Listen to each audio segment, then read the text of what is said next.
been a smooth path for you in the UFC, but here you are, big moments coming. Give me an idea what it feels like for you right now. Oh, it's amazing, man. It's everything I dreamed about. When I was trying to make it to the UFC, like you said, things didn't go how I planned.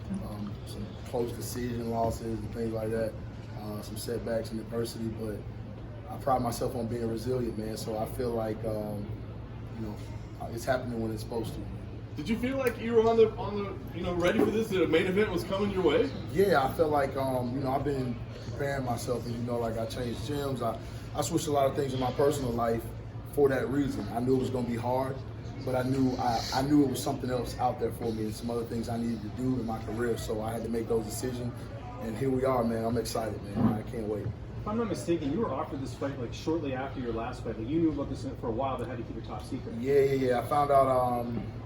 I think literally a week or two after I fought Alexi, they wanted me to fight over him, and it wasn't even a wait. Let me think. It was yes. You know what I mean? Like I've always said, I pride myself on being a company man, and fighting over him is an opportunity that I've always wanted. You know what I mean? I watched this guy fight before I ever put a pair of gloves on, so to be able to step in the octagon and compete against somebody who is, widely considered a legend is a great moment for me. And I think it's my time, so I'm gonna go in there and take him out. It's rare to have a second stint in the UFC and be very successful. Was there a point you thought this might not happen where you'd get to this level? Yeah, man. Literally right after they cut me, because I felt like at the time I was kind of highly touted and everybody had so many high expectations for me. But at the time I wasn't mentally prepared for it. And I think I went through what I went through to teach me how to be prepared right now. And last one for me, I know you're a big hockey fan. Did you go to the Bruins game last night? I did not, man. I talked to a few people, and I was trying to get in there, but it was some other things going on. I had to hang out with my boy Charles Wilson. Congratulations, by the way, big win. Welcome back. So now I didn't get a chance to go check it out. What about Overeem makes you such a fan of his? It was just the way he fought. At the time, I didn't really know a lot about striking, but I enjoyed watching him strike. I watched him, fight in different weight classes and fight all the best guys in Pride. And that's what I knew at the time was Pride. I was like, damn, I don't want to fight in Pride ever. But I would I was watching it. I had it on DVD and all those things. And so it's kind of surreal, honestly, to be in this situation, to be fighting. But at the same time, I got a job to do, man. And I've been preparing for this moment for a long, long time. I was going to ask you mentioned being surreal. I was going to ask, is that going to be a weird experience? Are you going to have to check yourself a little bit? Nah, I'm going to tell you the only time I felt that was Orlovsky fight I did. I was like, oh, man, this is the pit bull. You know what I mean? He did one of these, and I saw the mouthpiece. I was like, holy crap. I remember watching him, blitz across the cage. But now it's like I belong here. I feel like I'm in my spot where I'm supposed to be, and it's only up from here for me. You spoke about when you were released, losing a bit of confidence. Now you're in there against people like Overeem. Does that just seem like, yeah, I'm meant to be here? Exactly. Put me in here. It's just reaffirmation, man. When I got cut the first time, even after losses, there's always that moment where you're just like, this ain't it. I remember distinctly after losing the Krylov, I was sitting in the doctor's bay and I told my coaches, I'm done. I was unwrapping my gloves and I was like, I can't do this. I got in over my head is what I thought at the moment. And fighters are emotional after a loss, especially a loss like that where I was a 4-1 favorite and he clipped me in 25 seconds. You know what I mean? So it shook my confidence, but I'm resilient as hell, man. I don't ever quit. I don't ever give up. I might lick my wounds for a little bit, but I can guarantee you I'm always come back harder and stronger, faster, better.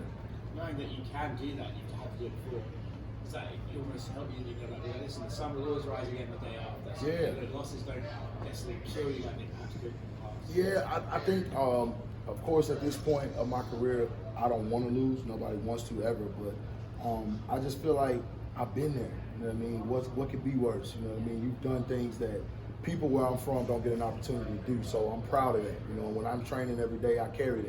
You know what I'm saying? I see how the city responds to me getting main event, opportunities, and it means a lot to me, not only me, but my city, my fans, my friends. I carry that everywhere I go, man. I'm just happy to be here, honestly, man. But I'm here to take over for sure. So Overeem has over 60 professional fights. It's fair to say he's seen it all. So what do you bring? Hey, he ain't seen me. I can guarantee you, go back through his log, and you have never seen a guy that fought him like I'm gonna fight him December 7th. or a guy that even presents the challenges that I present to him. You know, like I said, I respect Overeem. I have a utmost respect for him, but every dog's got his day, and I feel like it's my time, it's my turn to step into that spotlight and be what I'm supposed to be. I'm ready for success, man. So. Where does a win over Overeem put you in the overall landscape of this division? Obviously, we're going to wait for Steve and DC to run back. Yeah, of course. I mean, somebody sent me an article today where Ngannou was a little bit frustrated. He mentioned my name. That's a fight I've always wanted. So, you know, I go in there when I get the win over Overeem. Fighting him will be a good. That put me at the cusp of doing what I came here to do. You feel me? So, him, Derek Lewis, any of them, man. All these heavyweights. I feel like I match up well with all of them, and I bring something to the table that they're gonna have to really, really grind and get themselves ready for. So, Walt, you have a plan for, you know, you said Overeem, Ngannou, title shot. whatever. I mean, honestly, I want to go up from here. So, All right. John Jones has been rumored going up to heavyweight for a while now. Yeah, I'm so sure there you'd you probably go. take that fight, right? of course, I would take the fight. I mean, I fought Fabricio on like an hour's notice. Like I said, I'll fight anybody. I love John to death. We're friends. But yeah, if he comes up, let's get it. You know what I'm saying? Why do you have the style to beat him? Because I'm me. And I'm gonna get in his face. I'm big like he is. I'm long like he is. So I think he would have, you know, some issues with me in that respect. You train with Eric Anders all the time. He's one of your closest friends. Brandon Allen stayed here. He called out Eric Anders. How do you feel Who about did? Brandon Allen, who fought tonight. Oh yeah. Did you see his So that's fight? an old beef. Eric beat him in LFA, so I feel that, you know what I'm saying, but that ain't what he want right now. Eric's a whole different breed, man. So, you know, big up to him for getting the win tonight, but that ain't the move. I'm gonna go ahead and tell you right now. While you're clearly an improved fighter, what do you think were the biggest changes you made? Were they mental? Were they strategy? Were they just your skill set? Let me know a little bit about it was a little what bit of all of that. I was honestly in a situation when I first got into the UFC where I didn't have an outlet to train every day like a professional. And I was tied to that situation by my own fault with loyalty. And then I woke up one day after a win, I was depressed, and I realized what was causing the depression. It was the fact that I couldn't get in the gym and keep growing and keep getting better. And the love for the sport started to die a little bit. I almost retired, honestly. And then Eric called me, and he was like, bro, great win, I'm proud of you, but get over here. We need you over here. We love you over here. And I always had that relationship with them. I would sneak over there and train. So I just pulled the trigger and made it worldwide known that, like, hey, I'm leaving this guy and I'm going over here. Things crumble with top teams, so it was perfect timing, man. I believe God does everything for a reason. So I'm here when he wanted me to be here, not when I wanted to be here. Absolutely. How do you feel you measure up against the top guys out there? Man, I'm going to give them hell. I feel like my style, man, I feel like it's something that they haven't been accustomed to.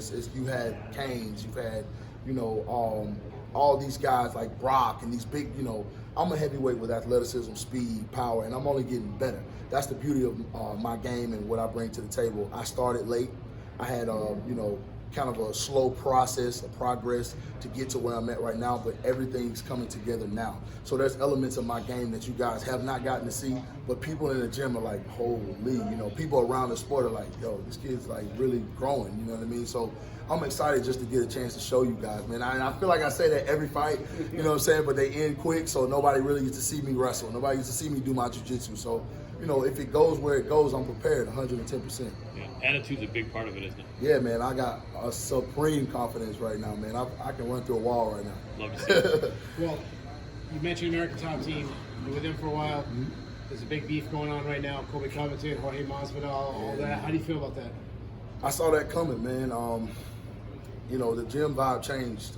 Things changed, and that was kind of what prompted me to make my decision to finally just say, you know, I got to move on and do something different. Because it was a point in my career where I felt like I needed that environment. I needed those guys. The Junior was in the gym and all these big names. Me and Bigfoot developed a close relationship. Me and Hector developed a close relationship. So it was like, man, I need to be down there. And then I got to a point where I went home because I had to, and I realized I don't need that. I got to believe in me. You know what I'm saying? I don't need anybody else to tell me I'm good or believe in me. I just need to believe in me. And that's kind of what you see right now. My confidence is through the roof because, like I said, I got an outlet every day. I'm training 2-3 times a day regularly. Literally, post-fight, I go home, celebrate one day, and I'm back in the gym. And I've never done that in my whole career. So it's just a special time. I feel like, you know, everything's aligning for me right now. Great time.